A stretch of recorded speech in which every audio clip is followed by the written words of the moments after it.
கேரள மாநிலம் மலப்புரம் அருகே காளிகாவு பகுதியில் தோட்ட தொழிலாளியை அடித்துக் கொன்ற புலி 53 நாட்களுக்கு பின் கூண்டில் சிக்கியது. இது குறித்த கூடுதல் விவரங்களை செய்தியாளர் ரமேஷ்குமார் வழங்க கேட்கலாம். ரமேஷ்குமார், அந்த புலியை எப்படி வனத்துறையினர் பிடித்தார்கள்? அது குறித்தான மேலும் விவரங்கள் என்ன, சொல்லுங்க. யுவராணி, கேரளாவை பொறுத்த அளவில் நாளுக்கு நாள் இந்த வனவிலங்குகளின் தொந்தரவு என்பது அதிகரித்தே வருகின்றன.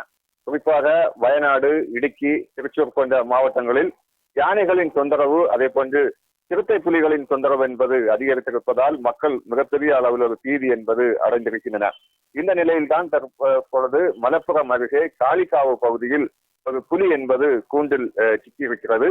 முன்னதாக கடந்த 53 நாட்களுக்கு முன்பாக இதே காளிகாவு பகுதியை சார்ந்த காபூர் என்ற ஒரு தோட்ட தொழிலாளி அவர் பால் வடிக்க சென்றிருந்த நேரத்தில் இதே புலி அந்த தோட்ட தொழிலாளியை தோட்டத்தில் வைத்தே அடித்து கொண்டிருக்கிறது. தொடர்ச்சியாக அன்றிலிருந்து அந்த புலியை பிடிக்க மக்கள் தொடர்ச்சியாக கோரிக்கை என்பது வைத்து வந்தனர். அது மட்டுமின்றி அவ்வப்போது மீண்டும் இந்த புலி என்பது குடியிருப்பு பகுதிகளில் நுழைந்து அங்கிருக்கும் கால்நடைகளையும் அது கவி செல்வது வாடிக்கையாக கொண்டிருந்தது.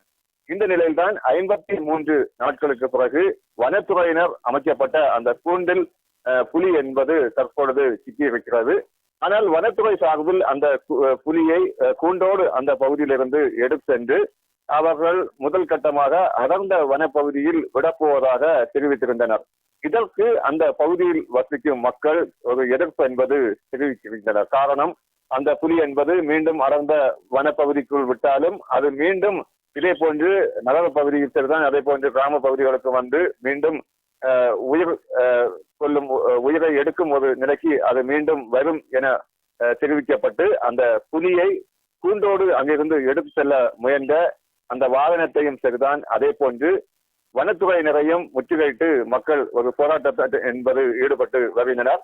இந்த நிலையில் வனத்துறை அமைச்சர் A.K. சசீந்திரன் கூறும் பொழுது, இந்த புலி என்பது உடனே அடர்ந்த வனப்பகுதிக்குள் விடமாட்டோம், இந்த புலியை வனத்துறையினரின் கட்டுப்பாட்டில் சிறிது நாட்கள் இருக்கும் என அவர் தெரிவித்திருக்கிறார். இதனைத் தொடர்ந்து உடனே அந்த புலியை அந்த இடத்தில் வைத்து கொல்ல வேண்டும், இந்த புலியை அடர்ந்த வனப்பகுதிக்கும் செல்தான், அதே போன்று வனத்துறையினரும் கூண்டோடு அந்த பகுதியிலிருந்து எடுத்து செல்லக்கூடாது என வலியுறுத்தி அந்த மக்கள் தொடர் போராட்டத்தில் ஈடுபட்டுக் கொண்டிருக்கின்றனர். அந்த காட்சியை தான் பார்த்து கொண்டிருக்கிறோம். அந்த வாகனத்தை முற்றுகையிட்டு பலத்த கோஷத்தோடு இனி இது போன்று ஒரு உயிர் பலி இந்த புலியும் சரிதான், அதே போன்று வனவிலங்குகளால் ஏற்படக்கூடாது என வலியுறுத்தி மக்கள் தொடர் போராட்டத்தில் ஈடுபட்டுக் கொண்டிருக்கின்றனர்.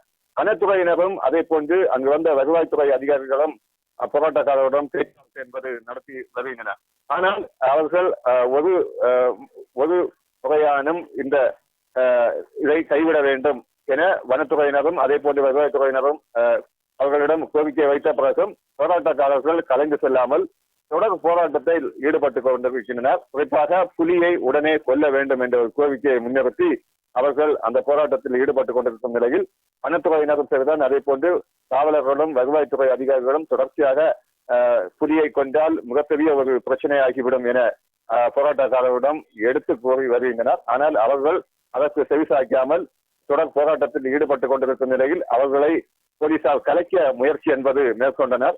ஆனால் கலைக்க முயற்சிய பிறகும் அவர்கள் அங்கிருந்து கலைந்து செல்லாமல் இருப்பதால் தடியடி என்பது நடத்தினர். இதனால் இரண்டு தரப்பிலும் தற்பொழுது வாக்குவாதமும் தள்ளுமுள்ளும் ஏற்பட்டதால் மீண்டும் ஒரு பரபரப்பான ஒரு சூழல் என்பது இந்த பகுதியில் நிலவி வருகிறது. வரும் நேரங்களில் பேச்சுவார்த்தை என்பது ஒருபுறம் நடைபெற்றுக் கொண்டிருந்தாலும் போராட்டம் என்பதும் ஒருபுறம் நடைபெற்றுக் கொண்டிருக்கிறது. இது ஒரு மிகப்பெரிய ஒரு பரபரப்பை இந்த பகுதியில் ஏற்படுத்தி இருக்கிறது. யுவராணி, விவரங்களுக்கு நன்றி ரமேஷ்குமார்.